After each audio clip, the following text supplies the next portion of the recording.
বিদায় হজের মর্মবাণী।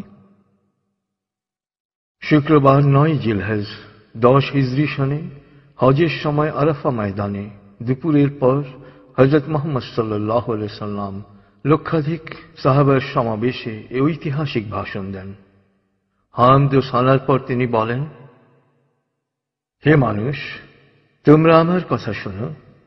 এরপর এই স্থানে তোমাদের সাথে আর একত্রিত হতে পারবো কিনা জানি না। হে মানুষ, আল্লাহ বলেন, হে মানব জাতি, তোমাদেরকে আমি এক পুরুষ ও এক নারী থেকে সৃষ্টি করেছি এবং তোমাদেরকে সমাজ ও গোত্রে ভাগ করে দিয়েছি যেন তোমরা পরস্পরের পরিচয় জানতে পারো। অতএব শুনে রাখো, মানুষে মানুষে কোনো ভেদাভেদ নেই। আরবের উপর কোনো অনারবের, অনারবের উপর কোনো আরবের শ্রেষ্ঠত্ব নেই। তেমনি সাদার উপর কালোর বা কালোর উপর সাদার কোনো শ্রেষ্ঠত্ব নেই। তোমাদের মধ্যে সেই ব্যক্তি আল্লাহর কাছে সবচেয়ে বেশি সম্মান ও মর্যাদার অধিকারী যে আল্লাহকে ভালোবাসে। হে মানুষ, শুনে রাখো, অন্ধকার যুগের সকল বিষয় ও প্রথা আজ থেকে বিলুপ্ত হল। জাহেলি যুগের রক্তের দাবিও রহিত করা হল। হে মানুষ, শুনে রাখো, অপরাধের দায়িত্ব কেবল অপরাধীর উপরই বর্তায়। পিতা তার পুত্রের জন্যে আর পুত্র তার পিতার অপরাধের জন্যে দায়ী নয়। হে মানুষ, তোমাদের রক্ত, তোমাদের সম্মান, তোমাদের সম্পদ পরস্পরের জন্যে চিরস্থায়ীভাবে হারাম অর্থাৎ পবিত্র ও নিরাপদ করা হল। যেমন আজকের এই দিন, আজকের এই মাস, এই শহর সকলের জন্যে পবিত্র ও নিরাপদ। হে মানুষ, তোমরা ঈর্ষা ও হিংসা বিদ্বেষ থেকে দূরে থাকবে। ঈর্ষা ও হিংসা মানুষের সকল সদ্গুণকে ধ্বংস করে। হে মানুষ, নারীদের সম্পর্কে আমি তোমাদের সতর্ক করে দিচ্ছি। তাদের সাথে নিষ্ঠুর আচরণ করো না। তাদের উপর যেমন তোমাদের অধিকার রয়েছে, তেমনি তোমাদের উপর তাদেরও অধিকার রয়েছে। সুতরাং তাদের কল্যাণের দিকে সবসময় খেয়াল রেখো।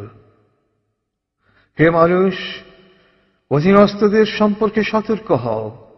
তোমরা নিজেরা যা খাবে তাদেরও তা খাওয়াবে, নিজেরা যা পরবে তাদেরও তা পরাবে। শ্রমিকের শরীরের ঘাম শুকানোর আগেই তার মজুরি পরিশোধ করবে।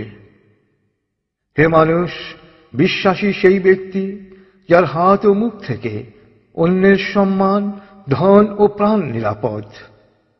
সে নিজের জন্য যা পছন্দ করে অন্যের জন্য তাই পছন্দ করে। হে মানুষ, বিশ্বাসীরা পরস্পরের ভাই। সাবধান, তোমরা একজন আরেকজনকে হত্যা করার মতো কুফরি কাজে লিপ্ত হও না। হে মানুষ, শুনে রাখো, আজ হতে বংশগত শ্রেষ্ঠত্ব বা কৌলীন্য প্রথা বিলুপ্ত করা হল। কুলীন বা শ্রেষ্ঠ সেই যে বিশ্বাসী ও মানুষের উপকার করে। হে মানুষ, ঋণ অবশ্যই ফেরত দিতে হবে। বিশ্বস্ততার সাথে প্রত্যেকের আমানত রক্ষা করতে হবে। কারো সম্পত্তি সে যদি স্বেচ্ছায় না দেয় তবে তা অপর কারো জন্য হালাল নয়। তোমরা কেউ দুর্বলের উপর অবিচার করো না। হে মানুষ, জ্ঞানীর কলমের কালি শহীদের রক্তের চেয়েও মূল্যবান। জ্ঞান অর্জন প্রত্যেক নরনারীর জন্য ফরজ, কারণ জ্ঞান মানুষকে সঠিক পথ দেখায়। জ্ঞান অর্জনের জন্য প্রয়োজনে তোমরা চীনে যাও।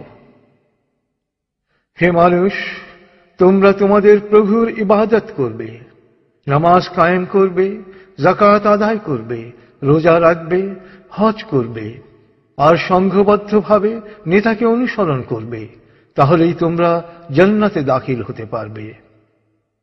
হে মানুষ, শুনে রাখো, একজন কুশ্রী কদাকার ব্যক্তিও যদি তোমাদের নেতা মনোনীত হয়, যতদিন পর্যন্ত সে আল্লাহর কিতাব অনুসারে তোমাদের পরিচালিত করবে, ততদিন পর্যন্ত তার আনুগত্য করা তোমাদের অবশ্য কর্তব্য। হে মানুষ, শুনে রাখো, আমার পর আর কোনো নবী নেই। হে মানুষ, আমি তোমাদের কাছে দুটো আলোকবর্তিকা রেখে যাচ্ছি।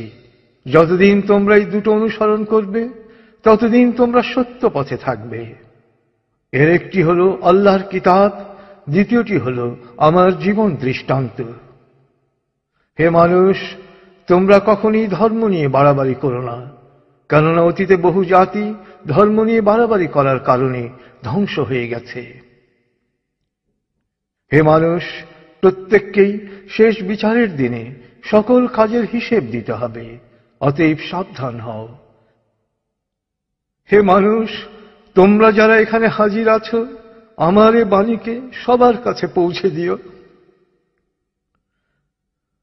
এরপর তিনি জনতার উদ্দেশ্যে জিজ্ঞেস করলেন, হে মানুষ, আমি কি তোমাদের কাছে আল্লাহর বাণী পৌঁছে দিয়েছি? সকলে সমস্বরে জবাব দিল, হ্যাঁ। এরপর নবীজি বললেন, হে আল্লাহ, তুমি সাক্ষী থাকো, আমি আমার সকল দায়িত্ব পালন করেছি।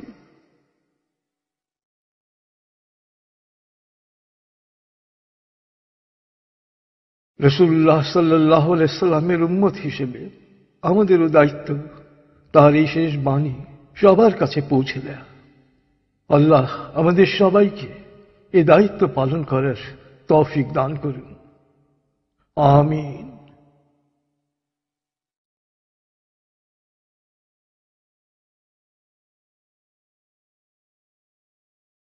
প্রিয় শরীদ, কোরআন এবং রাসূলুল্লাহ সাল্লাল্লাহু আলাইহি সাল্লামের বাণীবদ্ধ এই সিডির কোনো কপিরাইট নেই। সিডিটি কিনে বা কপি করে যত খুশি বিতরণ করতে পারেন, শেয়ার করতে পারেন ইন্টারনেটে, ইমেইলে অ্যাটাচ করে পাঠাতে পারেন বন্ধু বান্ধব ও পরিচিতদের কাছে। আন্তরিকতার সাথে যত বেশি সংখ্যায় সম্ভব এটি বিতরণ করুন। নবীজির অনুসারী হিসেবে আপনিও তখন বলতে পারবেন, হে আল্লাহ, আমিও আমার দায়িত্ব পালন করেছি। যে কোনো তথ্যের জন্য ভিজিট করুন www.quantummethod.org.bd। ফোন 880293414441।